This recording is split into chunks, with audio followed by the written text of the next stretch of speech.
त्यानंतर 20 एप्रिल ते 26 एप्रिल स्वामींचा नवरात्र प्रित्यर्थ, तर सर्वात मोठं नवरात्र स्वामींचं आहे.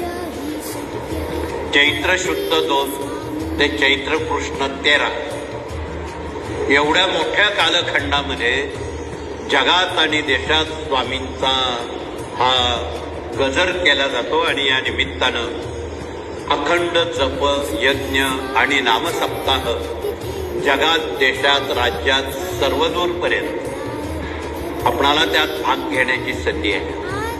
तथापि ज्यांना गाणगापूरला संधी घ्यायची आहे, पिठापूरला घ्यायची आहे, खुरुमपूर आहे, वाडी आहे, औदुंबर आहे, ही दत्तपीठ आहे, त्र्यंबकेश्वर आहे, त्या ठिकाणी सुद्धा तुम्हाला 7 दिवसाचं गुरुचरित्र पारायण करण्याला संधी आहे.